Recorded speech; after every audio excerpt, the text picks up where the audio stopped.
Welcome to another edition of First in Future Connecting in Crisis, a weekly service of the Institute for Emerging Issues at NC State University. Each week on this series, we're bringing together people who are thinking about and working on the state's response to the COVID-19 pandemic. Hello, I'm Leslie Boney with the Institute for Emerging Issues, and I'd like to thank you for joining us. This week's topic is food and hunger in North Carolina in the time of pandemic. Where we are, what solutions we're discovering. We're going to hear today from three people who've been thinking about different elements of the challenge. If you're interested in past shows, things that we've done on this series, you can find them on our website, emergingissues.org. If you have suggestions for future shows, we ask that you send them to me, Leslie Boney, at lnboney@ncsu.edu. We're really glad that you were able to join us today, whether it's through Zoom webinar or through Facebook Live. If you have questions for our guests, feel free to submit them by chat. I'll be monitoring those and lifting them up to our guests. So let's get started. What's going on with food and hunger during the pandemic? COVID-19 has changed the way that all of us think about and purchase food. Normally, we spend about as much in restaurants as we do in grocery stores, and that's changed pretty dramatically over the past few weeks. Restaurants have laid off more than 3 million workers nationally. And in North Carolina, if you look at sales in grocery stores week over week, comparing this time in 2019 to this time this past week, you'll find that grocery store sales are up by 30%. But it's not just where the food is, it's also that there are a lot more people who are hungry as a result of the pandemic. There are K through 12 students, about 60% of them, that are on free and reduced lunch. They've been accustomed to getting 2 meals a day, and now they're having to find those 2 meals a day somewhere else rather than their schools. There are adults who've been hungry for a while, and now they face the added burden of finding out how to get the food that they used to be able to depend on in a particular place during a time of social distancing when many food pantries have curtailed hours. Then there are a whole lot of adults who have lost their jobs, some who are facing hunger for the first time. Here's the scene at one food drive on Tuesday in Union County as 300 cars try to jam in to pick up food from the Common Heart Food Pantry. They served 1,000 meals that day. Across the state, there are more kids who are hungry. There are more adults who are hungry. So what do we do? Today we're talking with three people who are working on and thinking about different aspects of the problem. Mike Darrow, the Executive Director of Feeding the Carolinas, a coalition of food banks in North and South Carolina. Tessa Thraves, the coordinator of a program called Farm to School, which works to connect NC school students to farm food. Farm to School is part of NC State's Center for Environmental Farming Systems. And Sarah Blacklin, Program Director for NC Choices, a local food sourcing effort at the Center for Environmental Food Systems at NC State. We want to get a sense of what the problem looks like and how we can make it better. So first, from all of you, just from a big picture perspective, what has the COVID-19 virus done to food distribution and hunger in North Carolina? Mike, what have we seen when we look at the number of hungry in the state? And thank you for inviting us to be on here. I really appreciate that. We've seen a pretty dramatic and very rapid change in our environment in terms of food insecurity and volume. The shutdown, the stay at home, and the non-essential businesses closing of, as you mentioned, record unemployment. That's disproportionately service workers and all, and the folks that are on the fringe of being able to get food. And so we've seen an explosion of folks needing food, while also there's a disruption in the food supply chain to be able for food banks to be able to get food, both donated food, which is virtually dried up, and then also purchasing food in the lead times. And so it's been a bit of a perfect storm of challenges to kind of put all that together. How big a problem is it for students when schools close down in the middle of the year? What happens to them? Thanks again, Leslie, for having us. And, just to build on what Mike said, it's a huge problem for food insecurity. As you said, the numbers of free and reduced lunch students is already really high in North Carolina. It's 60%, and those numbers are shifting daily. So the number of kids who qualify, and when schools are closed, we lose that institutional space to feed them. So when they can't congregate and get meals there, we're shifting on how and what we can get them. And if you disaggregate the data of kids who are food insecure by race, it's even higher. So you've got 1 in 5 kids are food insecure in North Carolina, but 1 in 4 kids of color. And so you take away school, and we lose the ability to feed kids en masse. And then you add that all the issues that Mike just named around the pandemic and extra supplies. And the number one way to combat food insecurity through these federal nutritional programs is really stressed. And that means more kids are hungry. Sarah, you work with a program that gets food directly from farmers to consumers. What's been happening to demand for those programs?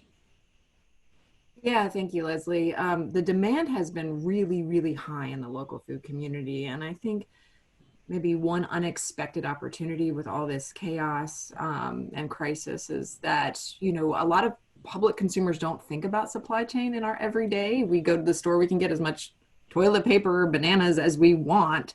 And we have Prime, so we can have things delivered at our doorstep at any time. So we are not in the mindset to plan for 2 weeks of groceries in advance or to think about any of that. So maybe an unexpected shift in this is that because customers are now, the public is thinking more about supply chains than ever before and leaning on our local sources.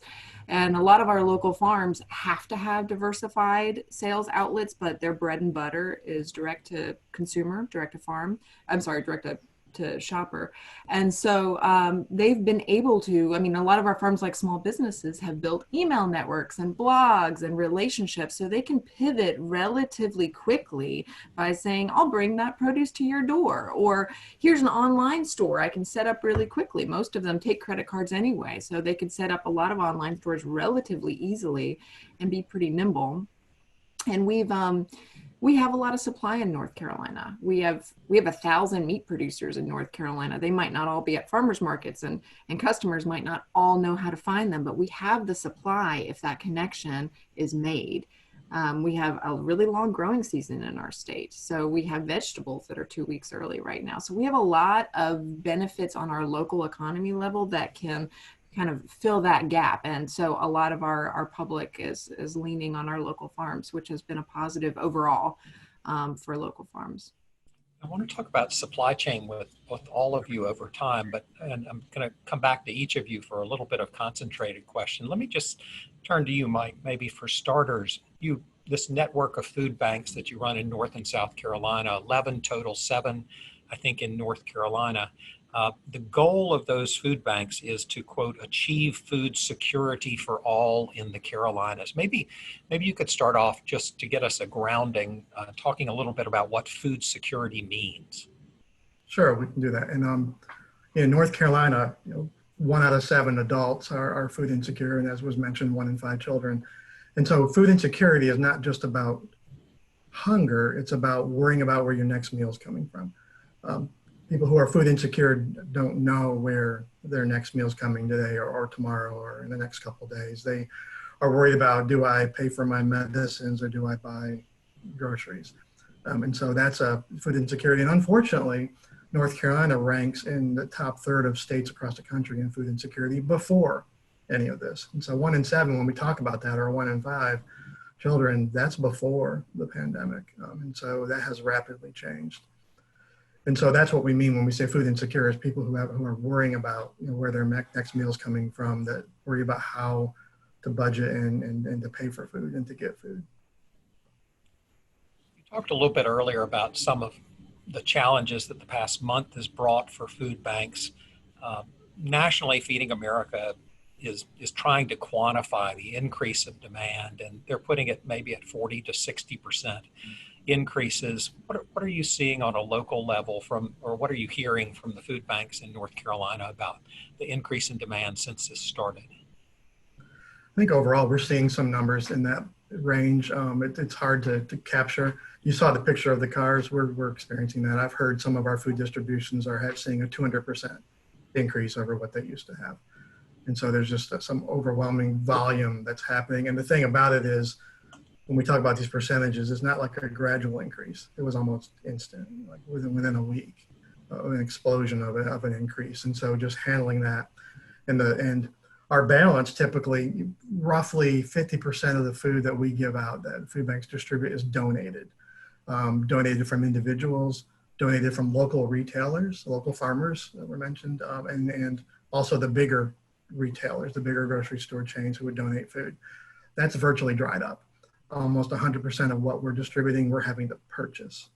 And so there's a financial impact there. Plus the supply chain being disrupted. We've seen the grocery stores. It's difficult to purchase the food in a quick lead time. And so lead times are growing, and we're competing with other retailers in purchasing food from the wholesale and up the chain.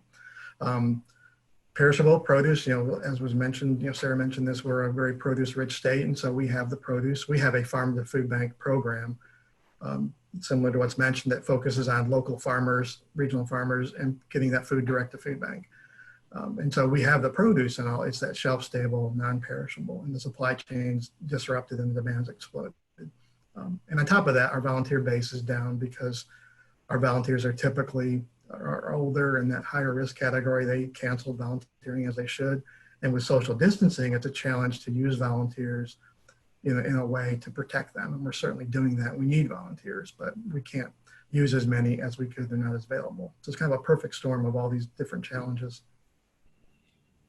There's a food bank network, as I mentioned, throughout the state, 7 places that are scattered all across North Carolina. And each of those food banks has a staff, and each of those staffs has families. And so you mentioned volunteers on a local food distribution level are challenged, but so are the workers at these food banks. These are people who, in many cases, are being asked to work harder than ever at the same time that they may have young children at home that they're trying to educate, or maybe worried about their health. Yeah, that's true. And so we worry about, our staff they're wore out. And also our food banks are having to think about, and they're doing things like with their executive staff, we need to separate and have like a plan, B plan of some in the office, some remote, to protect in case a staff member comes down, and looking at how do we protect our forklift operators and our warehouse folks and our folks who are distributing product, and try to isolate and separate and manage that as well. And then as they're worrying about, their families and all that too. And so there's an emotional impact because they're on the front lines. Before all this happened, you mentioned that North Carolina had a high rate of food insecurity in the upper third. A Gallup survey showed North Carolina 8th highest in food insecurity. We know that there's been a big increase in SNAP applications, the people seeking what used to be called food stamps since this happened. We know that there are 600,000 people in North Carolina who are newly unemployed. Can you just talk about where we normally are in North Carolina in terms of demand, the number of people who are food insecure? Yeah, it's hard to get, the numbers that we had pre-pandemic were about 1.5 million North Carolinians food insecure, which is the 1 in 7. Of course, that's dated now. It's really hard to get a handle on what those numbers look like now. It's significantly more. And we're hoping it's short-lived as we come out of this. But I think there's going to be we've been talking about Feeding America and Feeding the Carolinas and our food banks about what the new level is going to be. Because as you've seen, there are going to be small businesses and others that won't recover. And so our level of food insecurity could very well it's probably going to notch up a little bit in the longer term. And so we're going to have to work really hard to continue to work hard to be working on bringing that number down. Question from Chad is, why is North Carolina normally higher than the national average? Boy, that's a great question. A very complex issue. Just a lot of different things. It cuts across policy. It cuts across availability. It cuts across. We have some more rural areas in our state as well. It's a number of reasons, and we're trying to cut through those to to kind of knock those off. It's making sure that, you know, SNAP availability is there. A lot of what our food banks do too is help people to do the process to become eligible for SNAP benefits, because it helps all of us. And so, and educating folks on where they can get food and all. And so that's a great question, and it's hard to kind of pinpoint one particular thing, but it's something that we're working on to improve. Normally during a crisis, there is a mutual aid network that clicks in. So when we have a hurricane, or even when we have storms like we did earlier this week, there are donations from other parts of the country, and that's not really possible now. Can you talk about some other ways that this pandemic plays out in ways that are new for food banks to deal with? Sure, yeah, that's a great point. I actually started in this job the same day as Hurricane Florence arrived. And so my first week was Hurricane Florence.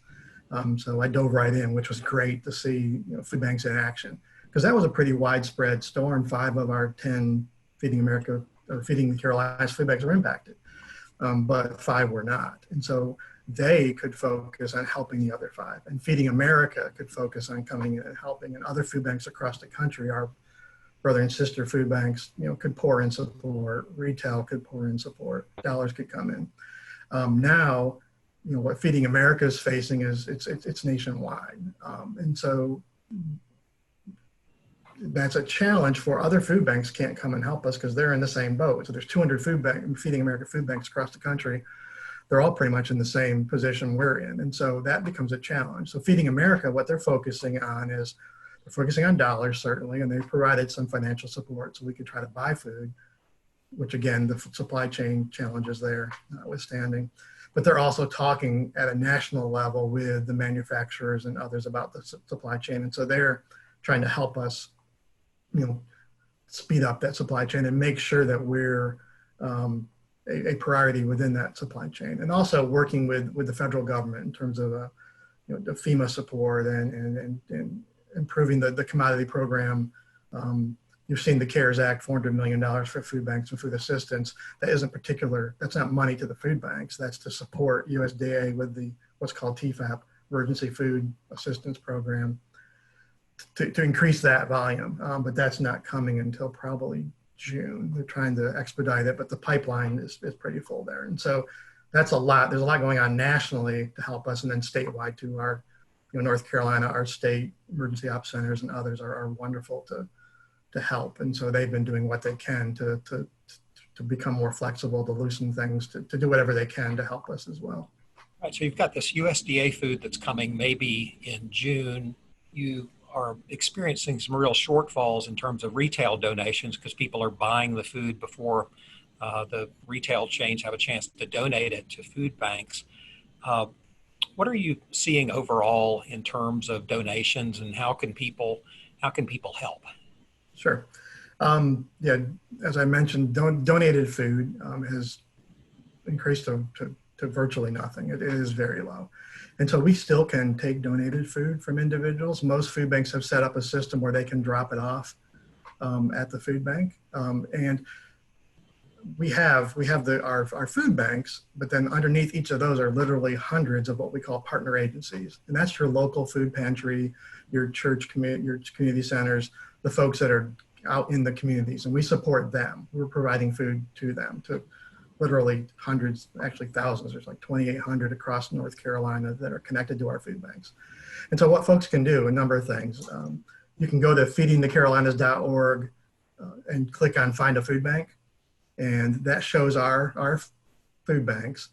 You can type in your county to see which food bank supports your county. And then within that food bank, we have buttons to donate.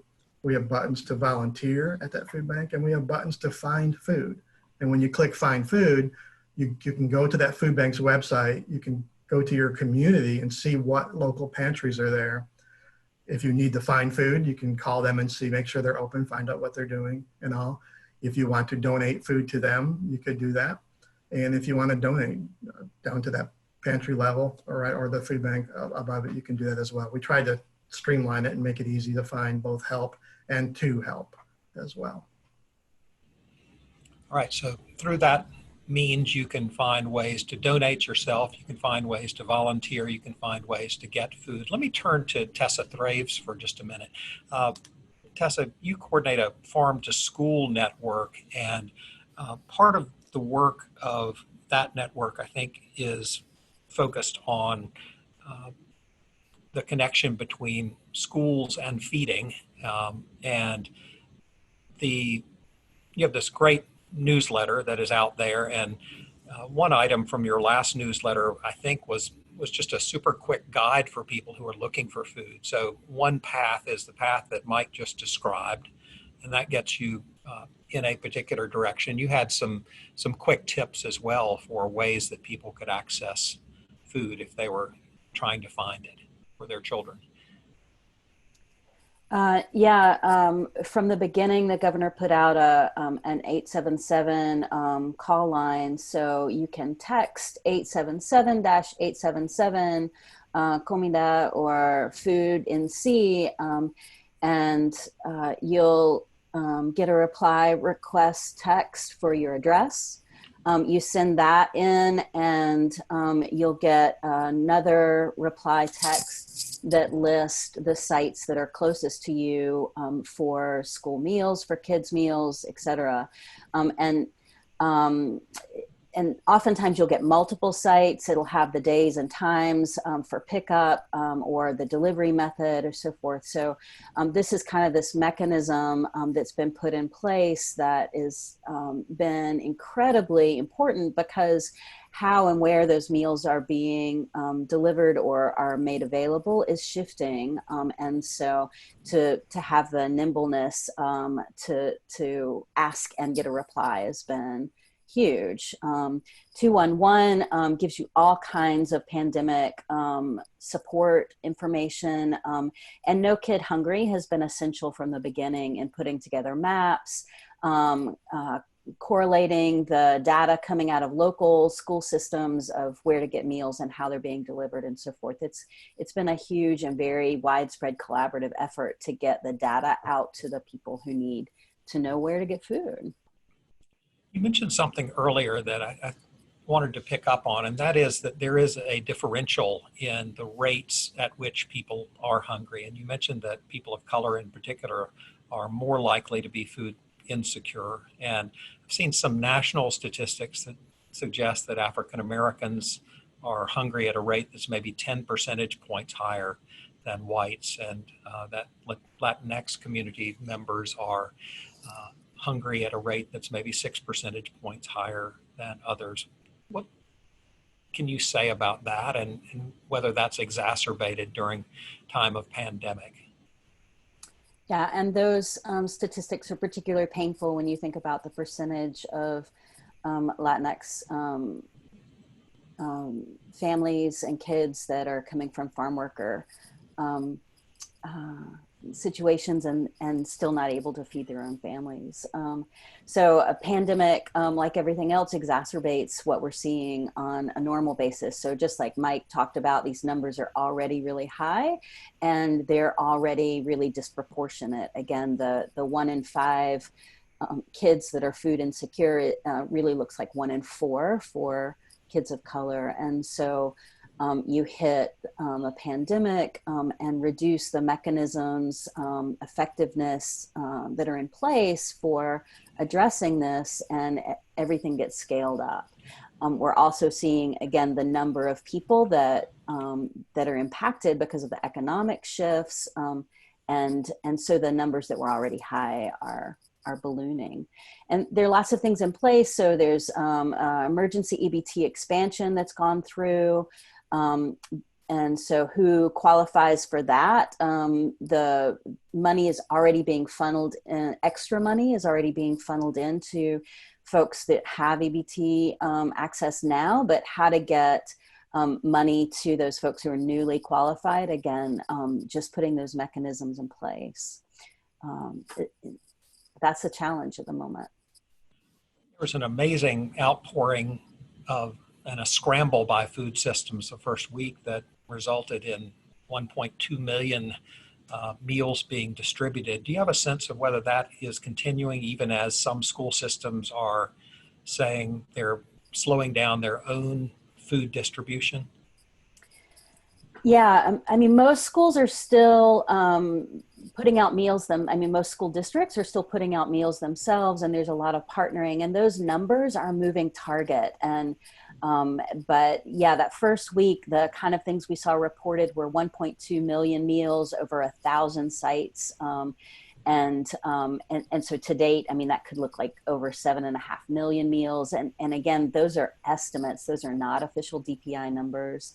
And so where school districts, the question is how school districts and child nutrition, local child nutrition professionals are getting food out is like what they're able to get out and how they're able to get it out. And so as they move from, congregant feeding in the schools, in the cafeteria, we've seen everything from hot meals to sandwiches in bags to, breakfast and lunch sent out together to now whole bags of, multiple days of food, especially on Friday through these channels. And where the pandemic issues, where safety issues or supply chain issues have impacted what school nutrition itself has been able to do, they're, again, like Mike said, partnering with other organizations. So restaurants, caterings,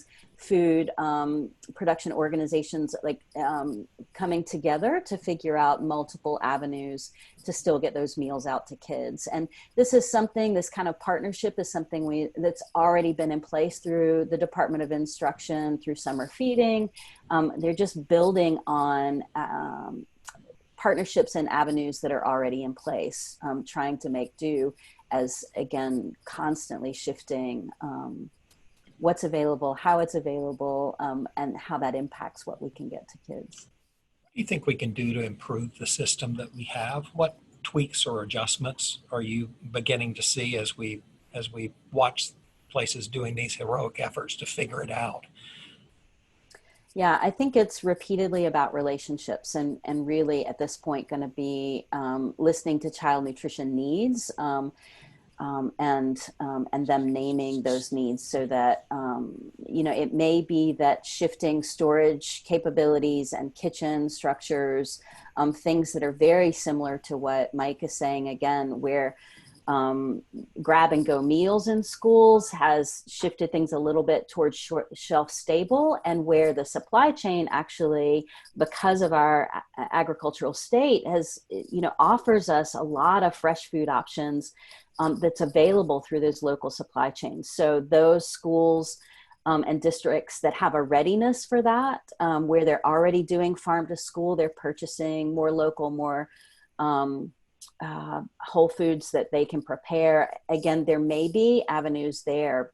They're facing the same staff challenges that Mike talked about with food pantries, and it's a real stretch. Child nutrition staff is working at max, trying to get these meals out to kids. And so where they need more pay, more support, more training, more money for more staff, et cetera, is really how we're adapting, how we look at risk management and resilience strategies. In the same way that farmers do that, we need to be looking at resiliency strategies for the folks providing food to families and kids. And a lot of this is going to really look like community-based food systems. And we're seeing that evidence right now. Where those relationships are in place, things are able to adapt more easily to address this incredible need at this moment. Yeah, there's a question from Russ Haddad in the chat about that. How do we build that infrastructure now as the plane is flying? Right. And that's really, again, where relationships have been so key, because it's not, when we talk about the supply chain for the food to the actual kids, right? And we've got meals going to kids through grab and go pickup. Some schools are using buses to deliver these meals, but an example of additional supply chain pressures are school districts not having enough baggies or bags or clamshells to put the meals that they're preparing in, again, because it's just in numbers that they never imagined having to do. So it's not just the donation of the food or the access to the food, it's also, is it in a volume that they can handle? Is it in a container? Is it an individual milk container? Do they have the storage for that? Do they have these programs? So relationships can solve this kind of thing because a lot of that is still out there. And again, folks jumping to address these issues as soon as they come up has been essential in this. So it's a really good question. And again, depends on people. I assume you're available to take those questions and answer those questions for people that might have them. Oh, absolutely. Reach out to you. Yeah.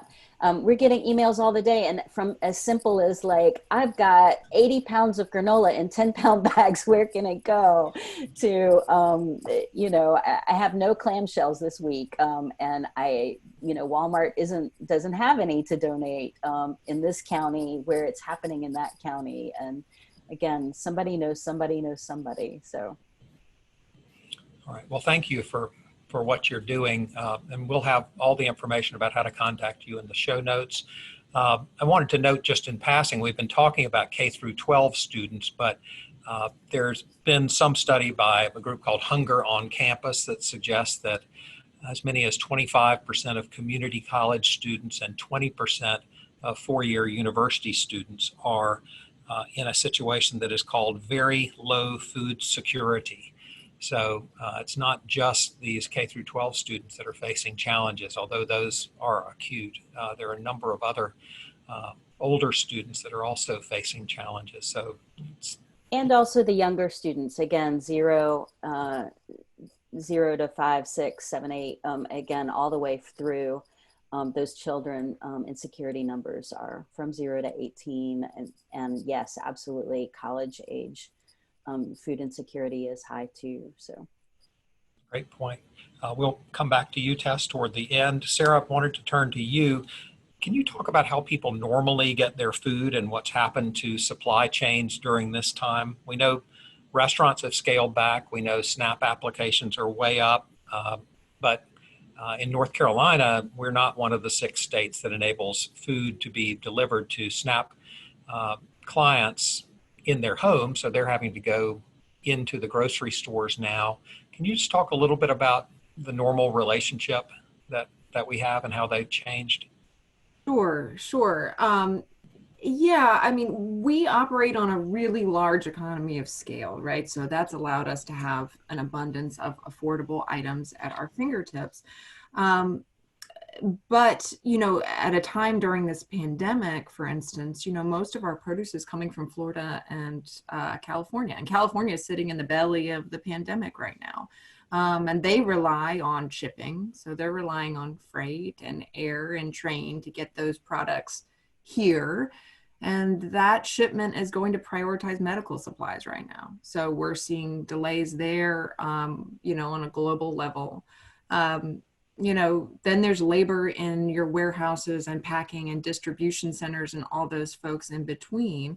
And that's going to, just like you said at the start of the show, everyone has families and there's social distancing and all the delays that are going to happen in those kind of choke points as well. And then our own consumer behavior, the psychology behind this is fascinating. But the hoarding is one of the worst things we could possibly do right now, is running and trying to stock up and messing with those purchasing cycles, because a lot of these grocers aren't just sitting on product. The vendors that they depend upon are just sitting on product.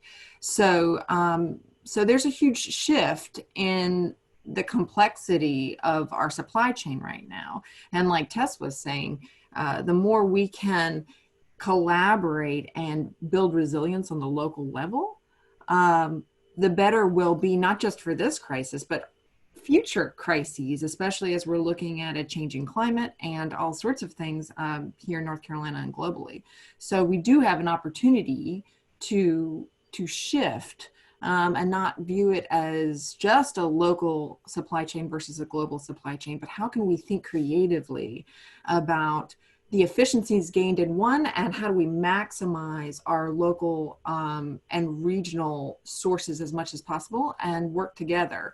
So there is really an opportunity to do that now with these strained supply chains. Right now, only a small percentage of food goes directly from farmer to consumer. In what ways are you seeing that change, or do you think there's potential for change as a result of what's been happening? Yeah, well, I think there's definitely potential for change. I mean, we have so much we can grow local foods. It's unbelievable. I mean, the numbers out there are a little, they vary between 1% and 5% of local sourcing, but we could really increase that. And again, a lot of it is collaboration in the middle. You know, we have grade 2 produce, you know, ugly produce that doesn't make it to food service buyers, doesn't make it to the retail shelves. And then we have, you know, what Tess and Mike are saying, people are hungry, and we have food waste is one of our biggest national and global issues, you know. So there's an opportunity, if we can collaborate on cold storage and work more with our local farmers, to get some of these products out to those who need it. So, and not just for the feeding aspect, but also all the other benefits of growing a resilient local economy. So our jobs, and, you know, wouldn't it be great if we have kids that have access to healthy food? And, you know, there's a whole other benefit of broader, you know, community-based sustainability. And like Tess was saying, relying on relationship building. And that's really key, and developing new partnerships. Question from Representative Rachel Hunt, and I think it's really for everyone, but let me just ask you from your standpoint, Sarah, what legislation do you think would help with the part of the challenge that you're facing? The things we could do to increase local relationships, local sourcing during this time when the global supply chain is disrupted? Oh, that's a big question. I do think working on your local level, I mean, again, back to figuring out what the needs are in your community. And that's a big question. So working with, you know, you're working with the local businesses. What do they need? What do your local restaurants need right now to help make to-go orders safe and viable for the community? And what are those farm workers? How are they experiencing this in your local community? I think starting on the local level is huge. Working with your local government, and then moving up from there. In fact, CEFS has a local food government guide that we've put together a number of years ago now, but it's still very relevant and applicable on really how to build a local food economy on from the ground up. So I can share that link as well. Tess, you might have some other thoughts on that.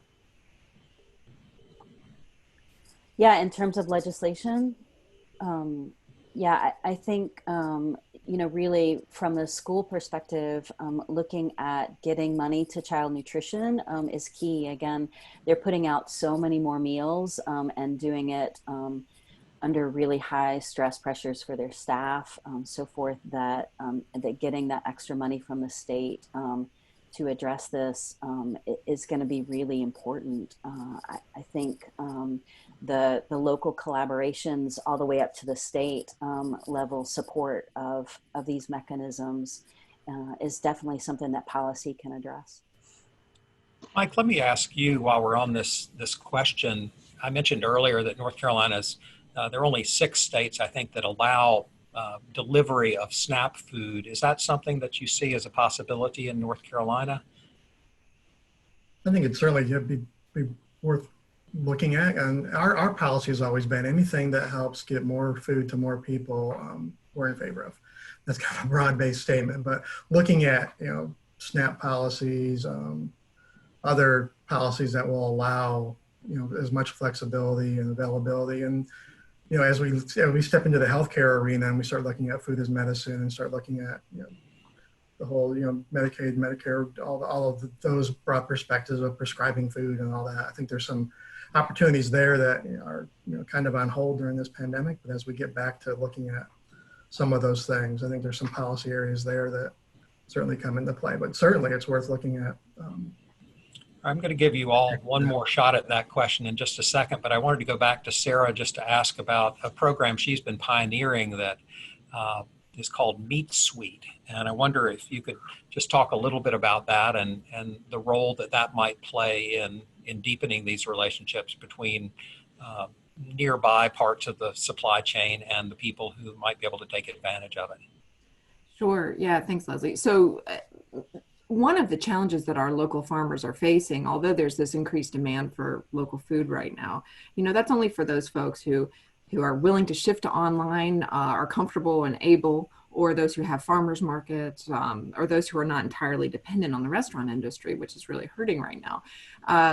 A lot of people think of local food, especially local meat, as more expensive, and that's typically true when you're looking at price by the piece. But there is an opportunity to connect, again, a lot of our suppliers in the state with our eaters. And so that's what we're trying to do with Meat Suite. And Meat Suite is basically, it's an online directory of sorts where customers can look for local meat in their area. You can search by 15 miles or a 20-mile radius of your house. And we've worked with farmers across the state that are direct marketing any kind of meat. And it's all for meat in bulk, which is really important when we talk about the supply chain, because that allows it to be a more affordable price per pound because our farmers are not depending on the middleman, which again, as we get back to supply chain, they are getting it minimally processed at a state or federal facility, and they don't have to go through all the packaging and marketing and time to sell by the piece. So they can pass those savings on to the customer and sell in bulk. So it's not a new concept. I mean, it's really an old school concept of buying a quarter animal or a bulk box from your neighbor, but we've lost those connections. And so what we're trying to do is rebuild those connections so that our customers can find meat easily, and our farmers who might not have farmers markets or access can sell, and safely, because it's all done online. So meatsuite.com, and there's also information on how much freezer space you need to store these products, and how can you price out how much you would want for a family of 4. So we have resources like that too. So there is a piece of just consumer education and connection, a big piece there, that we think we can make to help support our local farmers and keep the money in our local economy. Thank you. Let me turn back to all of you and give you one more shot at Representative Hunt's question. And you can choose to answer it either on a federal or a state level. Mike, what would be helpful on either a federal or a state level in terms of policy? You've got, obviously, from the stimulus package, there's $400 million in food that's coming down through USDA that will get here soon. Are there other changes that you think are suggested as a result of this crisis, either on a federal or a state level, that would be helpful? Sure, and we're working on some things at the federal level in terms of with FEMA, with USDA Food, with the TFAP, the Temporary Food Assistance Program, allowing that food to be used in a broader perspective.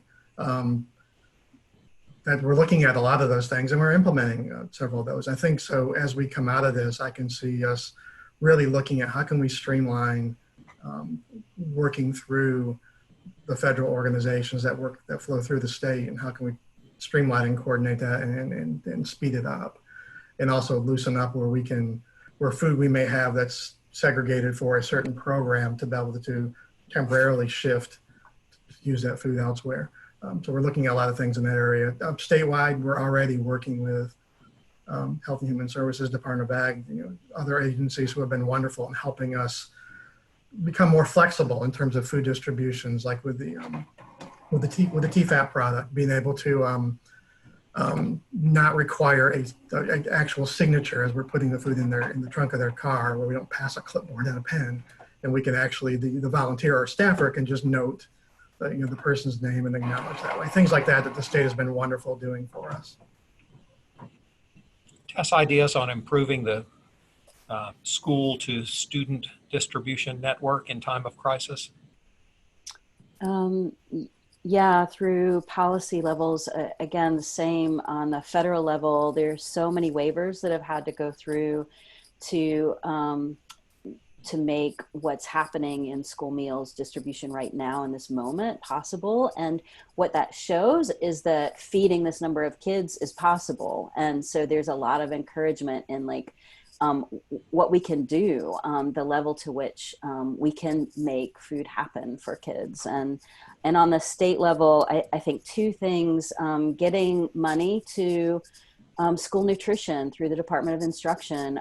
Again, like really prioritizing what DPI does and school nutrition does in the state of North Carolina for addressing food insecurity and food hunger for our children, and also prioritizing local purchasing. Again, this community food security is directly accessible through strengthening these local food pathways and connecting school nutrition with our local farmers, with our cooperative extension, and making the policy and the funding available to streamline that. Is there any waivers that would be useful to you when it comes to Meat Sweet and other ideas that get that food directly from food to consumer? Well, I think Mike hit on some of it. It's just, scale appropriate regulation, which is what we really need to think of when we think of our local and regional food systems. So not applying comparing, not trying to compare apples to oranges, basically. I mean, some of our local food systems are entirely different business models than some of our larger global systems. So scaling our regulations and having a better language and understanding of what their needs are, especially on the processing and supply chain end, are huge right now. We look at that, especially for meat. Our small scale meat producers and our processors have to adhere to the same exact regulations as our larger corporations. And that is very difficult for small mom and pop businesses to operate, but they are supporting the 1,000 meat producers in our state that are getting that product to customers right now. So it's important that we think of the nuances between our large scale regional regulations and our larger ones, so that we can work together. It starts to get at another question in our chat, which is that apparently some food pantries do not take fresh produce donations. Mike, is there an easy way to find out which ones do? It's going to vary by food pantry. Some of that is driven by just their capacity. Do they have a refrigerator? Do they have a way to distribute it? Because there's a window of freshness, obviously. And that's something that's near and dear to my heart, and something that I'm really focused on, is how we're only as strong as our weakest food pantry out there in the network, in the local community. And so what can we do to help strengthen them? What can we do to help provide the ability to do more perishable, not just produce, but protein, meat and all? And can we provide refrigeration? What can we do to help that? And oftentimes, if a pantry can't do that, then the food bank, through our mobile programs, will go into a community and help deliver produce and do distributions and things like that. And so the best way is to contact the pantry and explore that. It just varies tremendously, especially now with some of them having to, cut back hours and things like that. But that's something that we've been focused on, right before all this pandemic and all. That's something we are particularly focused on. It is perishable and fresh produce and also meat, and how do we continue to kind of get that out. Let me close with some hope. I wonder if each of you could tell me a story that has made you optimistic about what's going on. I guess I'll go first. What gives me hope? The thing that gives me hope is just the stories I see and hear, particularly on social media, where you'll see some, a 7-year-old girl who's doing a little fundraiser for her pantry, or people who are gathering in their communities. And the one thing I always say is the best way we can help is in our own neighborhoods. Who in your neighborhood is elderly and maybe or is afraid to go to the grocery store, and can you go get groceries for them, or things like that. And so I have hope when I see that. And the biggest hope I have, and the biggest thing that drives me, is watching the passion and the dedication of our food bank leadership and staff as they're out there day after day despite their personal and you know, the family issues and worries and all that, that are out there feeding every day. It's what we do. And that's what drives me. That's what gives me hope is that, and so many people have said, how can I help? How can I help? From the largest statewide or whatever corporations down to the individual just calling and say, I don't really know what I can do, but I just feel like I need to do something. And I love, you know, we're North Carolina, and I love that. I love how North Carolinians react to things like this. That's what gives me hope. All right, Tess or Sarah, something you've seen that's exciting and hopeful to you. I love that. Mike, you made me all googly inside. Thanks. But yeah, I think the stories we're putting out, multiple stories every day from child nutrition across the state on our Facebook Farm to School Coalition Facebook page. And again, like the dedication of these staff folks are amazing. And the commitment to, again, the kids and the commitment to local purchasing. The child nutrition director in Beaufort County, like early on was like, oh, I'm still buying my local strawberries. Like I'm going to get them out to kids, and like just really wanting to make that happen, to all the way to, like Mike said, like, you know, examples small at home. There's a high school student in Durham that is working with a local farm and a local food producer, and they did a GoFundMe, and they're serving, you know, something like 100 meals a day or something. I mean, just like, again, making it happen where it needs to happen, and that commitment to depending on each other and partnering with each other and really taking care of each other. Sarah, something hopeful. Yeah, there's a lot actually to be hopeful for right now. But I got a call from a friend of mine, and I love one of these models that's happening here in Orange County, and it can happen all over the state in various communities. But it's a grassroots movement called Carborough United, and it started with some restaurants that were closed and food enthusiasts, and basically it's an a la carte online ordering system to the public. So you can order from various restaurants, but also farmers can throw heads of lettuce on there or whatever. So you can go on like you would an Amazon purchase and, you know, put things in your cart, and then you drive through and you pick it up. They practice social distancing. US Foods donated a refrigerated truck, so all the restaurants can work together, use the refrigerated truck for free. And the coolest part is that they've marked up somewhat the pricing so that they can rehire displaced restaurateurs. And so the folks that are actually running this hub are the service industry in our community. And in the first week, they sold over 5,000 meals, and they are keeping that money right there in the community. And now they're templating this model to various communities across the state, because it didn't require a lot of capital startup. It was just new partnerships and energy, and a community like Mike said. I love North Carolina for that. You know, we're trying to figure out, well, how do we help our farmers on this, and how do we help our restaurateurs? And US Foods threw in because they had an idle truck, and that's the kind of creative solutions that that we're seeing, and we can see a lot more of. What's the name of that program again? CarboroughUnited.com.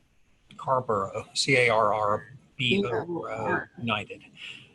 All right. Well, thank you for that, and thanks for closing on that note. I think there's a tendency when there's so much bad news to exclusively focus on that, and there is undeniably increased hunger in North Carolina. It's a serious issue, and it's good to know that there are people who are on the case like you guys that are working on it, thinking about it. We really appreciate your efforts. There are a lot of people in North Carolina who are hurting, of all ages. I hope you'll find ways to reach out. If you have resources, time, money, or food, through your regional food bank or your local food pantry or other places. If you need food, you can go to your phone and text Food NC and text that to 877 877. That can find the nearest food location for you. You can call 211. You can also find drive-through and pickup sites. So thanks to all of our guests, Mike Darrow from Feeding the Carolinas, Tessa Thraves, the Farm to Schools Coordinator at CEFS, and Sarah Blacklin from NC Choices, also a part of NC State's Center for Environmental Farming Systems. Next week, our focus is going to return to connectivity as we look at the effort to help school children and adults who are working and learning from home via the internet. We'll have with us Congressman G.K. Butterfield, State Representative Josh Dobson, and Angela Seifer, the head of the National Digital Inclusion Alliance, all discussing how we can get closer to having everybody digitally connected. Thanks to all of you for your questions. First in Future is produced by Greg Hedgepeth and James Herrick with help from Kirsten Chang and research assistance from Caitlin Lancaster and Trishelle Moore. I'm Leslie Boney. For all of us at the Institute for Emerging Issues, thank you for listening. Please stay safe, and we'll see you in the future.